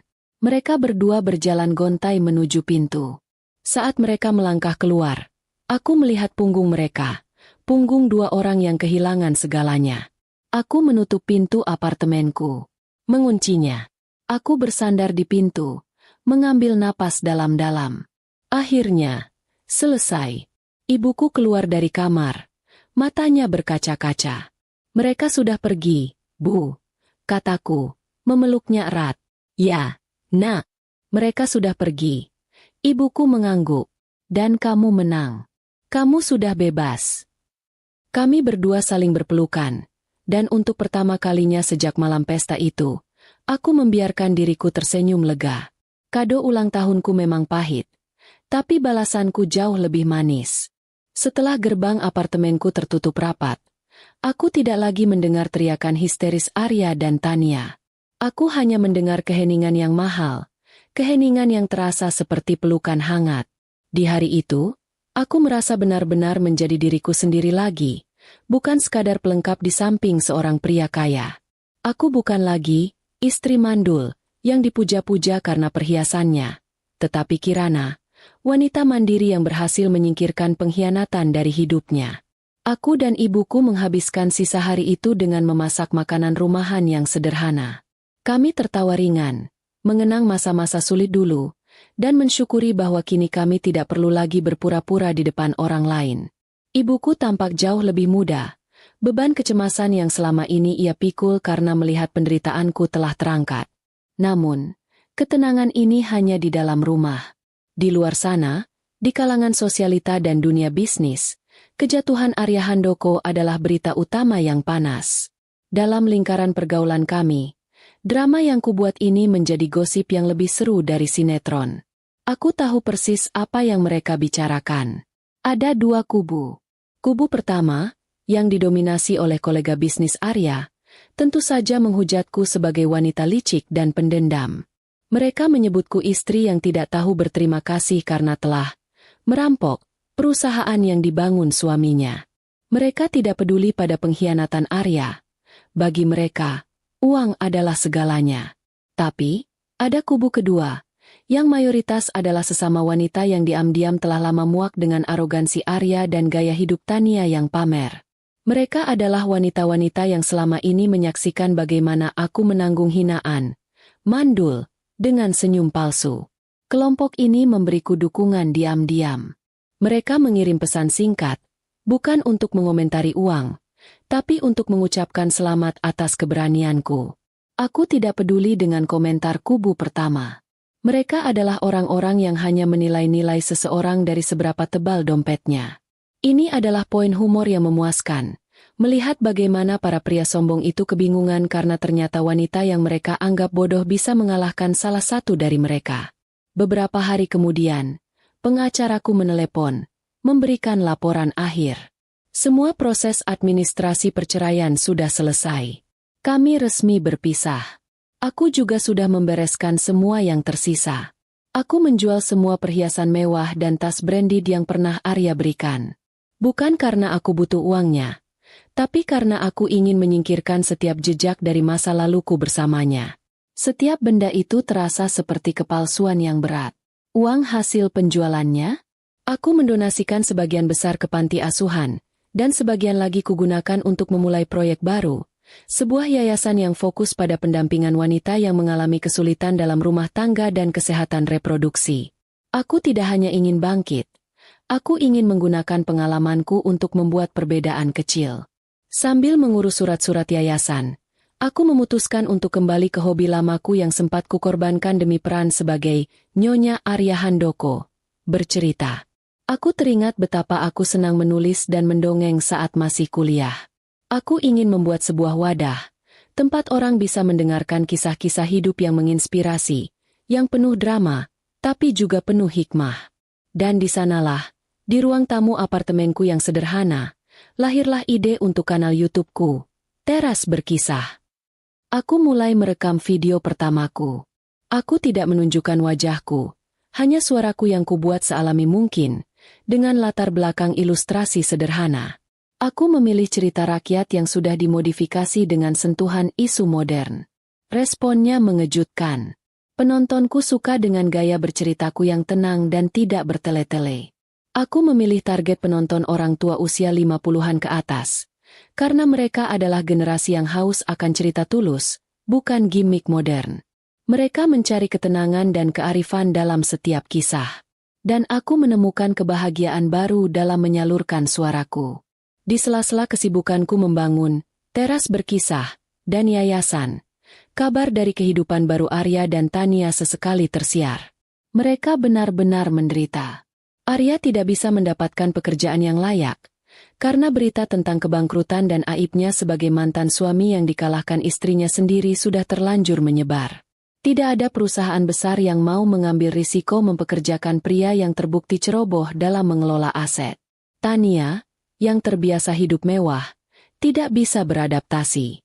Dia mulai bertengkar hebat dengan Arya hampir setiap hari. Uang mereka benar-benar habis. Mereka bahkan tidak mampu membayar sewa kontrakan kecil itu, dan terpaksa pindah lagi, menumpang di rumah kerabat Tania yang tinggal di daerah yang jauh lebih padat dan sulit. Anak-anak mereka kini menjadi korban paling menyedihkan. Mereka dikeluarkan dari sekolah internasional dan dimasukkan ke sekolah negeri yang jauh dari tempat mereka tinggal. Mereka harus naik angkutan umum yang berdesakan setiap hari. Mereka adalah korban dari arogansi dan keegoisan kedua orang tua mereka. Suatu sore, aku sedang sibuk mengedit video di Clipchamp, ketika ibuku datang membawa secangkir kopi. "Kirana, kamu benar-benar tidak ingin melihat mereka sedikit saja?" tanya ibuku. Hati nuraninya sebagai seorang ibu selalu berbicara. "Aku dengar mereka benar-benar kekurangan, Nak. Bahkan untuk makan saja susah." Aku menghentikan pekerjaanku. Aku menatap ibuku. "Aku sudah memberinya kesempatan, Bu. Aku sudah menanggung aibnya. Aku sudah menanggung semua penderitaanku," kataku pelan. "Aku sudah memberi mereka kebebasan, dan mereka memilih hidup seperti itu. Tapi, Nak, kamu tidak kasihan pada anak-anak itu?" "Aku kasihan, Bu. Tentu saja aku kasihan. Tapi kehidupanku harus berlanjut. Aku sudah membuat keputusan. Dan aku tidak akan menengok ke belakang lagi. Aku memutuskan untuk menutup total komunikasi dengan dunia Arya. Aku mengganti nomor ponselku, dan aku meminta asistenku untuk tidak lagi memberikan laporan apapun tentangnya. Aku merasa, melihat penderitaannya hanya akan menahanku di masa lalu. Fokusku kini adalah pada masa depan. Pada yayasanku, pada Teras Berkisah, dan yang paling penting, pada rencana hidupku yang baru. Aku berencana untuk bepergian, melihat dunia yang selama ini hanya kulihat dari balik jendela mobil mewah. Aku ingin mencari udara baru, bertemu orang-orang baru, dan mungkin, suatu hari nanti, menemukan seseorang yang tulus mencintaiku tanpa peduli pada status kekayaan atau isu kemandulan. Malam itu, setelah ibuku tertidur, aku kembali ke meja kerjaku. Aku membuka file baru di laptopku. Judulnya, Pengkhianatan di Ulang Tahunku yang ke-30. Aku memutuskan, kisah ini, kisahku sendiri, harus menjadi episode perdana yang kuat di Teras Berkisah. Aku akan menceritakannya dengan semua ketenangan dan hikmah yang kudapatkan. Aku tidak akan menyebut nama Arya. Aku hanya akan menceritakan bagaimana seorang wanita bangkit dari keterpurukan. Aku mulai mengetik. Kalimat pertama yang kutulis adalah, malam itu seharusnya menjadi puncak dari kisah cintaku yang sempurna. Aku tersenyum. Aku tahu, kisahku ini akan menyentuh hati banyak wanita di luar sana, terutama mereka yang sebaya dengan ibuku, yang mungkin mengalami penderitaan serupa namun takut untuk bangkit. Kisahku ini bukan tentang balas dendam, melainkan tentang penemuan diri, tentang keberanian untuk mencintai diri sendiri lebih dari mencintai orang lain. Dan aku tahu, saat aku mengunggah video itu nanti, Arya pasti akan menontonnya, dan ia akan tahu bahwa suara di balik layar itu adalah suara wanita yang telah mengalahkannya, yang kini hidup jauh lebih bahagia tanpanya. Tentu, mari kita lanjutkan ke bab 7. Bab ini akan menyelam lebih dalam ke dalam kekacauan kehidupan Arya dan Tania, serta bagaimana Tania akhirnya mengungkap niat aslinya, yang semakin menghancurkan mental Arya. Buku terbuka bab 7. Jejak kaki Tania. Jebakan harta atau cinta? Jika ada satu hal yang lebih menyakitkan daripada kehilangan harta, itu adalah kehilangan ilusi bahwa seseorang mencintai MU apa adanya. Bagi Arya, seminggu setelah pengemisannya yang gagal, ia mulai merasakan sakit yang sesungguhnya. Bukan sakit di dompet, tapi sakit di harga dirinya. Kehidupan di rumah kerabat Tania yang kumuh terasa seperti penjara. Kerabat-kerabat itu memandang Arya dengan tatapan menghakimi, seorang pria yang gagal total, yang hanya membawa beban. Arya menghabiskan sebagian besar waktunya dengan menyendiri di sudut ruangan, mencoba mencari cara untuk bangkit. Ia mencoba menelepon mantan kolega bisnis, menawarkan ide investasi, atau sekadar meminta pekerjaan kecil. Namun, semua sambungan teleponnya berakhir sama, penolakan halus, disertai bisikan tentang bagaimana istrinya, maksudnya, mantan istrinya, telah mengalahkannya tanpa ampun. Sementara Arya terpuruk dalam penyesalan, Tania semakin menjadi-jadi. Tania yang dulu ceria dan anggun kini berubah menjadi wanita yang kasar dan penuh amarah. Ia lelah mengurus 3 anak di tempat yang tidak nyaman, tanpa bantuan pengasuh, dan tanpa uang untuk membeli makanan enak. Wajahnya selalu muram, dan ia tak lagi berusaha menyembunyikan kekecewaannya. Suatu malam, pertengkaran besar terjadi. Anak-anak sudah tidur. Arya sedang mencoba memasak mie instan di dapur kecil yang pengap, dan Tania duduk di meja reot, memandangnya dengan tatapan dingin. Sampai kapan kita harus hidup seperti ini, Arya? Tanya Tania. Suaranya pelan tapi menusuk. Aku sedang berusaha. Tani, aku sedang mencari jalan keluar, jawab Arya, tanpa menoleh. Berusaha? Usaha apa? Kamu hanya menelepon orang-orang yang sudah jelas menertawakanmu. Teriak Tania. Kini suaranya meninggi. Kamu bahkan tidak bisa membayar sewa kontrakan kecil kita yang terakhir. Kita menumpang di sini, seperti benalu. Arya berbalik. Wajahnya memerah. Aku tahu. Tapi apa yang bisa kulakukan? Kirana sudah mengambil semuanya. Dia mengunci semua akses. Dia menghancurkanku. Justru itu masalahnya. Arya, kenapa kamu bisa sebodoh itu? Kenapa kamu tidak membaca dokumen yang kamu suruh Kirana tanda tangani? Kenapa kamu membiarkan wanita itu memegang kendali penuh atas perusahaanmu? Pertanyaan Tania bukan lagi tentang cinta atau pengkhianatan. Itu adalah pertanyaan yang sangat logis dan berorientasi pada uang. Arya tersentak. Aku melakukannya untuk melindungimu, Tani, agar kita punya uang banyak. Aku terlalu percaya diri. Itu bukan percaya diri. Itu buta. Kamu dibutakan oleh egomu. Kamu sibuk pamer ke wanita lain, sampai kamu lupa bahwa istrimu yang sah itu lebih pintar dari semua pengacara MU. Tania bangkit, berjalan mendekati Arya. Ia menatapnya dengan tatapan yang dulu penuh gairah, kini penuh kebencian. Aku menikahimu bukan karena aku jatuh cinta pada pria sombong dan egois sepertimu, Arya. Aku menikahimu karena kamu punya segalanya. Pengakuan itu menghantam Arya lebih keras daripada tamparan. Mungkin inilah humor paling getir dalam kisah ini.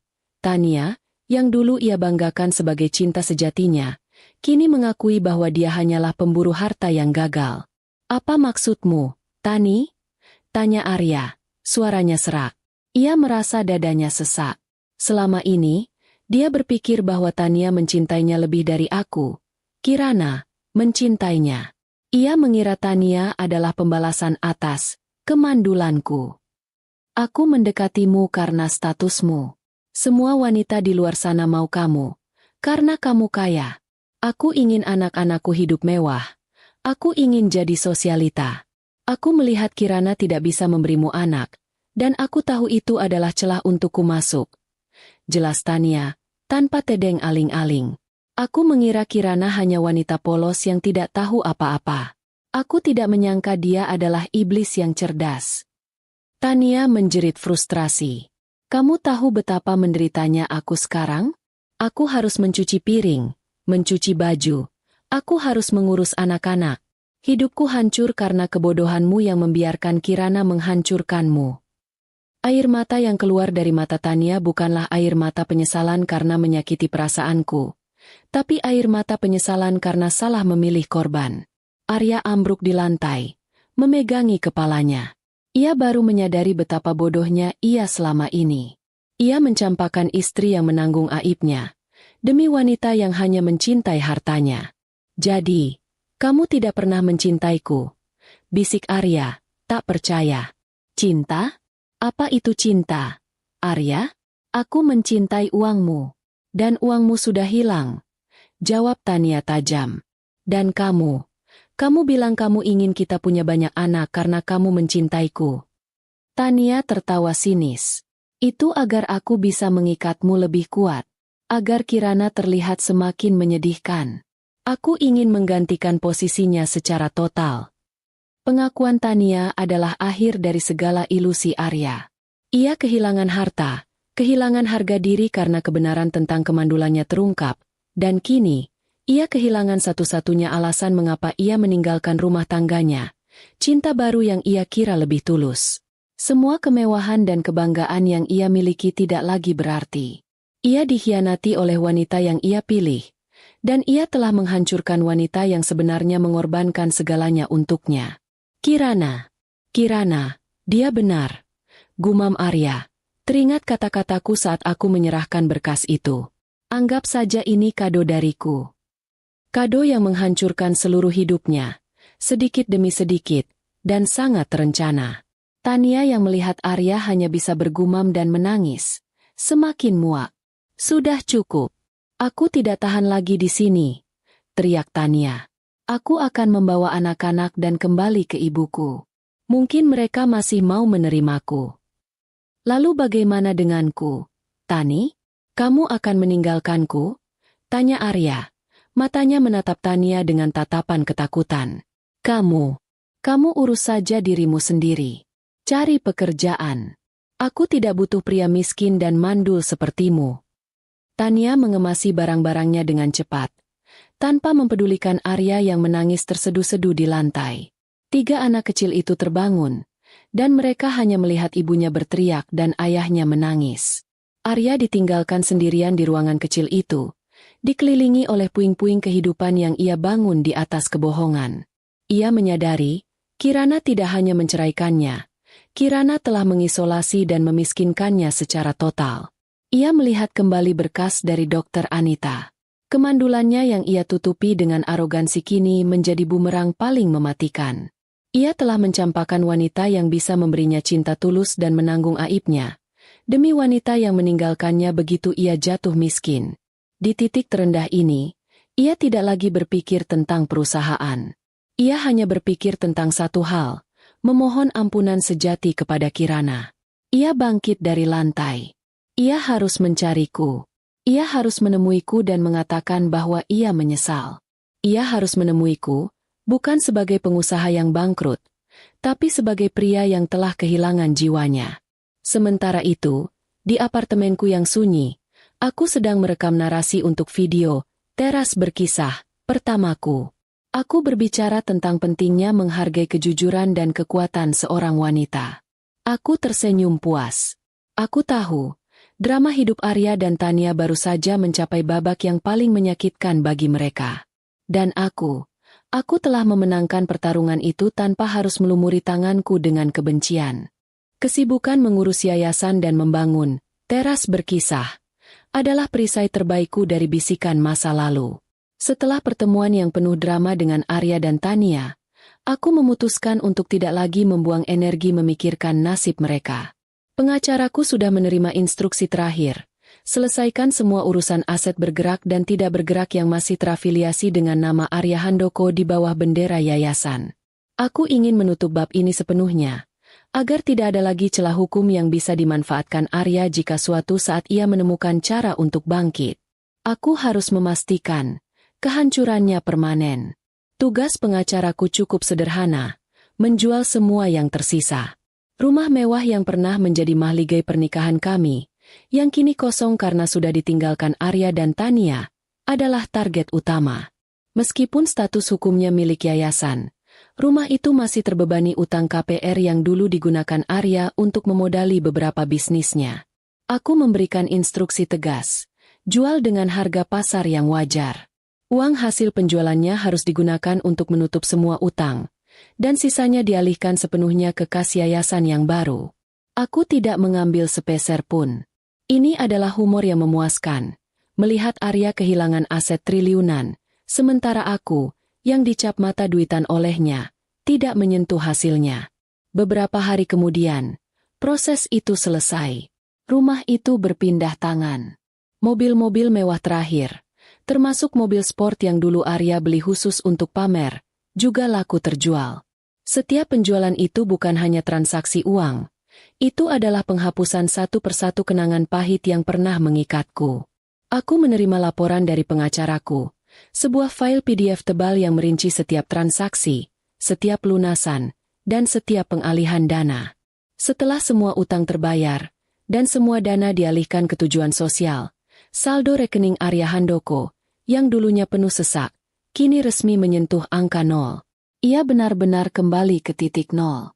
Aku merasa, keadilan yang sesungguhnya bukanlah tentang mengambil kembali, melainkan tentang melepaskan sepenuhnya.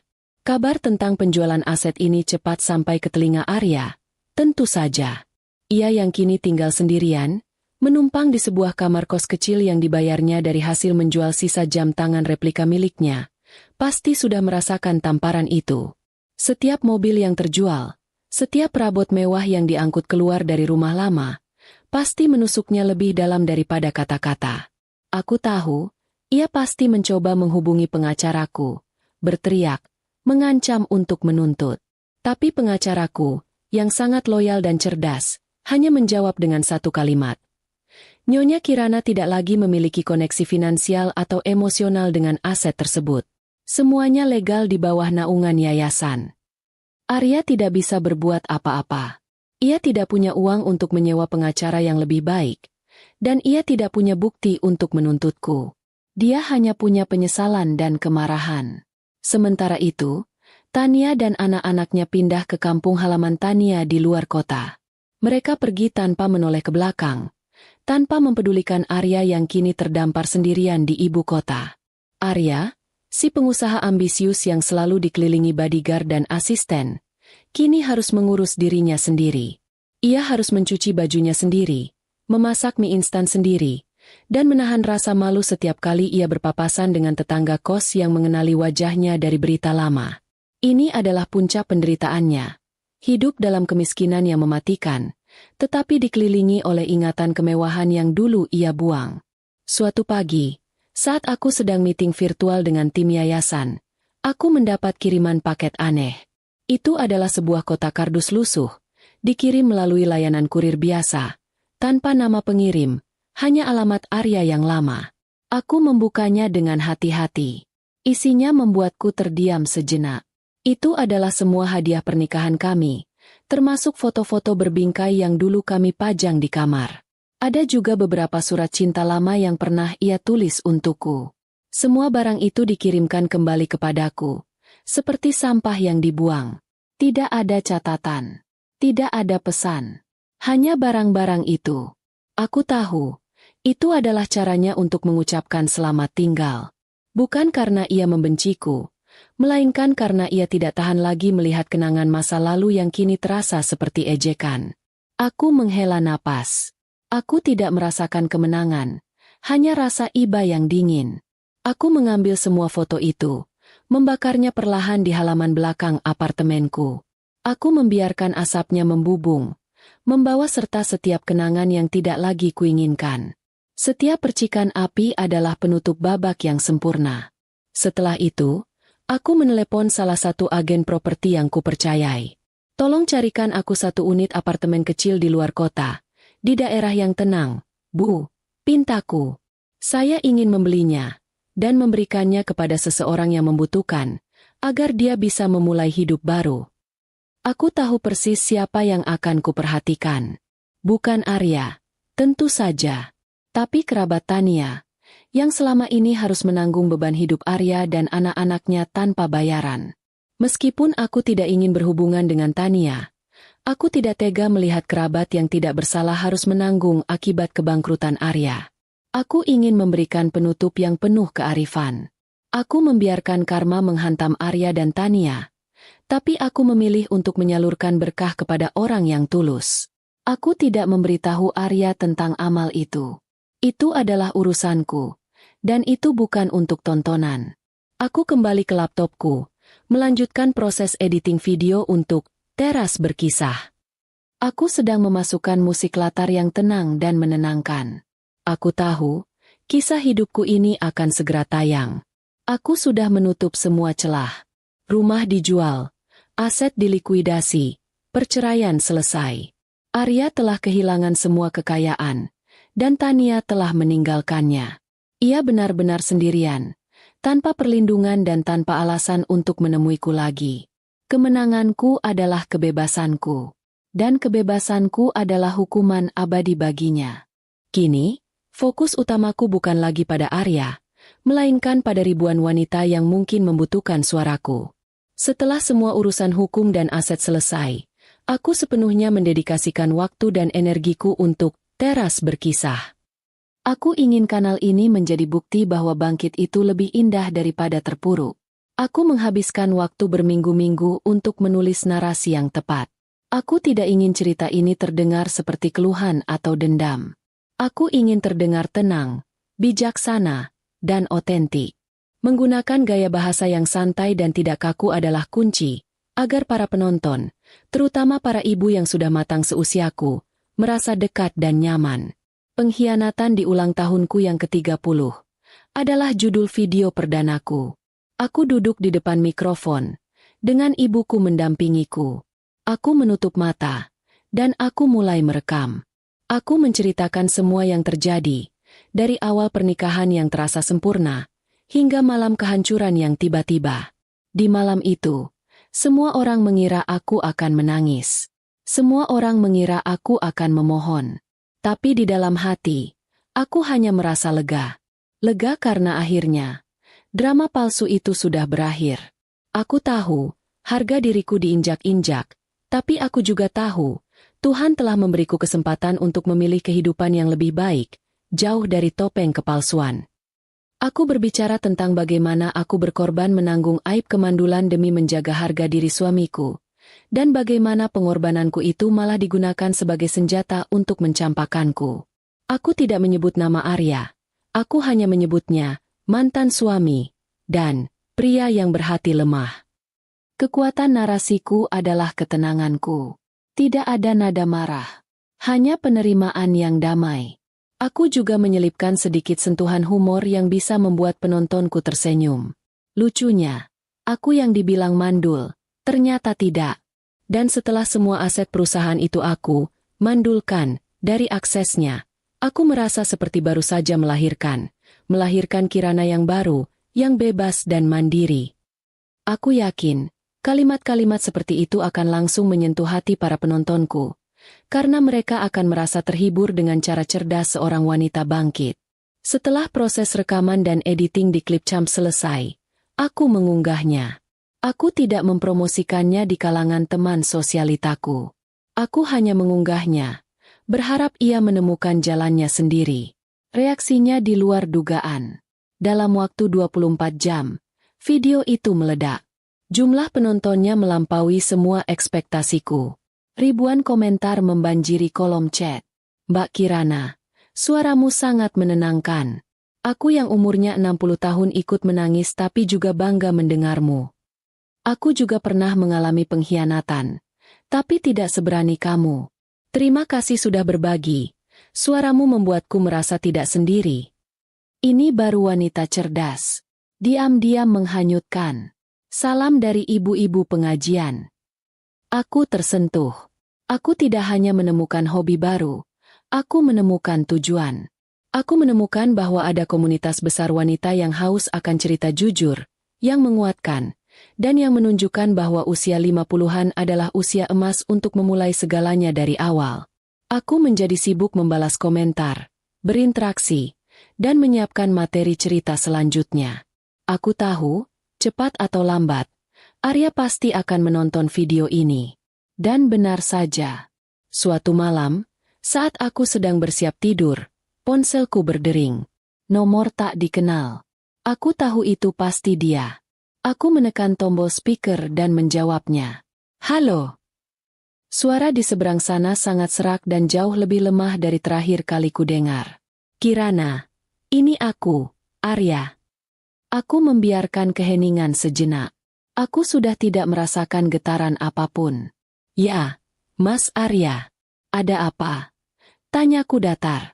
Aku melihat videomu. Yang di YouTube. Teras berkisah. Katanya, suaranya terdengar tercekat. Oh, baguslah. Aku senang kamu menontonnya. Aku berharap itu bisa memberimu inspirasi. Kataku santai. Inspirasi apa, Kirana? Kamu menceritakan semua aibku. Kamu menghancurkanku di depan publik. Teriak Arya, amarahnya kembali muncul, meski hanya berupa teriakan yang lemah. Mas Arya, aku tidak menyebut namamu. Aku hanya menceritakan kisahku. Kamu lupa. Aku yang kau hina mandul. Sekarang suaraku didengar oleh ribuan orang di seluruh Indonesia. Dan kamu? Kamu hanya bisa berteriak di telepon tak dikenal. Kataku. Aku tahu. Itu adalah pukulan terakhir baginya. Aku tidak hanya mengambil hartanya. Aku mengambil narasi hidupnya. Aku yang kini memegang kendali cerita. Dan aku yang menentukan bagaimana ia akan dikenang. Aku mohon. Kirana. Aku sungguh menyesal. Aku tidak tahu harus berbuat apa. Aku ingin kembali. Kirana. Aku akan menceraikan Tania. Aku akan melakukan apapun agar kamu mau memaafkanku. Pintanya. Nadanya kembali memohon. Aku tertawa kecil. Tawa yang tulus. Tawa yang lega. Mas Arya, kamu tidak perlu repot-repot menceraikan Tania. Dia sudah meninggalkanmu. Ingat? Dan tentang kembali padaku. Aku mengambil napas dalam-dalam. Aku sudah bilang, Mas, aku sudah melahirkan Kirana yang baru, dan dia tidak membutuhkan pria yang berhati lemah. Kamu merencanakan semuanya. Kirana, kamu kejam. Aku tidak kejam, Mas. Aku hanya realistis. Aku tidak pantas untukmu. Dan kamu juga tidak pantas untuk kehidupanku yang baru. Aku memberikan kalimat penutup. Kalimat yang kupikir adalah akhir yang sempurna untuk babak ini. Terima kasih sudah menjadi bagian dari cerita yang kubagikan. Tapi kini, kamu hanyalah masa lalu. Selamat menjalani hidupmu, Mas Arya. Aku menutup teleponnya. Dan kali ini, aku menghapus nomornya selamanya. Aku menoleh ke ibuku, yang ternyata mendengarkan semua dari balik pintu kamar. Ibuku keluar dan memelukku. Kamu hebat, Nak. Kamu sudah selesai, bisik ibuku. Ya, Bu. Sudah selesai, kataku, membalas pelukan ibuku. Malam itu, aku tidur nyenyak. Aku tidak lagi memikirkan Arya. Aku hanya memikirkan cerita apa lagi yang akan kubagikan di teras berkisah. Aku telah menemukan kebahagiaanku. Dan itulah balas dendam yang paling sempurna. Bahagia tanpa kehadirannya. Kehidupan baruku terasa seperti musim semi yang panjang, penuh dengan harapan dan keindahan yang sederhana. Setelah semua drama, pengkhianatan, dan kehancuran, aku menemukan kedamaian dalam rutinitas sehari-hari, merekam narasi untuk Teras Berkisah, mengurus administrasi yayasan, dan menghabiskan waktu berkualitas bersama ibuku. Ketenangan ini jauh lebih bernilai daripada semua kemewahan palsu yang pernah Arya berikan. Teras Berkisah, sukses besar. Video perdanaku, tentang pengkhianatan yang kualami, telah ditonton jutaan kali. Kanalku berkembang pesat. Para penonton, terutama wanita parubaya, menganggap suaraku sebagai suara sahabat yang bijaksana. Aku sering menerima email panjang dari para wanita yang terinspirasi oleh ceritaku, yang akhirnya berani mengajukan cerai, atau berani menuntut hak mereka dari suami yang tidak adil. Aku merasa, inilah tujuan hidupku yang sebenarnya, menggunakan aib masa laluku untuk membantu orang lain menemukan keberanian. Aku tidak pernah lagi menoleh ke belakang, tetapi kabar tentang Arya sesekali pasti tersiar. Aku mendengar, Arya kembali ke kampung halamannya. Ia mencoba memulai bisnis kecil, namun ia tidak memiliki modal, reputasi, atau koneksi. Kehidupan keras yang ia tinggalkan selama puluhan tahun telah menunggunya. Ia, si mantan direktur utama yang gagah, kini hanyalah pria parubaya yang gagal dan tanpa uang. Ia harus menelan harga dirinya, bekerja serabutan, dan hidup dalam kesulitan yang ekstrim. Tania, setelah meninggalkan Arya, ia mencoba kembali pada kehidupan lamanya, tetapi tanpa uang Arya, ia tidak lagi memiliki daya tarik. Ia harus bekerja keras untuk menghidupi ketiga anaknya. Ia harus menerima kenyataan bahwa status sosialnya telah runtuh total. Sungguh ironis, mereka berdua yang dulu sangat sombong dan saling mencintai karena uang, kini hidup terpisah, dihukum oleh kemiskinan dan penyesalan yang mendalam. Aku tidak pernah mengirim uang kepada mereka. Aku memilih untuk menyalurkan kebaikanku kepada orang lain. Aku fokus pada yayasanku. Aku fokus pada proyek-proyek sosialku. Aku tahu, penderitaan yang mereka alami adalah hasil dari tindakan mereka sendiri, dan aku tidak berhak mencampuri karma mereka. Setahun berlalu, aku merayakan ulang tahun ke-31ku dengan cara yang sangat berbeda. Bukan di ballroom mewah, melainkan di rumah kecil yang baru saja kubeli untukku dan ibuku. Rumah itu sederhana, dengan halaman yang asri. Hanya ada aku, ibuku, dan beberapa sahabatku yang tulus. Kami tertawa, makan kue, dan saling berbagi cerita. Aku merasa, di usia 31 tahun ini, aku jauh lebih bahagia daripada saat aku berusia 30 tahun. Ibuku menatapku, matanya berkaca-kaca. Dulu, ibu sangat khawatir. Nak, ibu takut kamu tidak bisa bangkit. Bisik ibuku. Aku bangkit, Bu. Karena aku tahu, aku punya ibu. Dan aku punya kisah untuk diceritakan. Jawabku, memegang tangannya. Dan sekarang, apa rencanamu ke depan, Kirana? Aku tersenyum misterius. Aku berjalan ke meja makan, dan mengambil sebuah amplop kecil berwarna putih. Aku punya kejutan kecil, Bu, kataku, menyerahkan amplop itu kepada ibuku. Ibuku membukanya. Di dalamnya, ada sebuah foto kecil, hasil USG. Wajah ibuku langsung pucat. Lalu perlahan berubah menjadi senyum lebar yang penuh haru. Kirana, kamu? Ya, Bu, kataku. Air mataku akhirnya menetes. Air mata bahagia yang sangat tulus.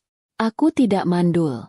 Aku sudah mengunjungi Dokter Anita lagi, dan aku sudah menemukan seorang pria yang tulus, yang menerima masa laluku, dan yang bahagia dengan kehidupanku yang sederhana.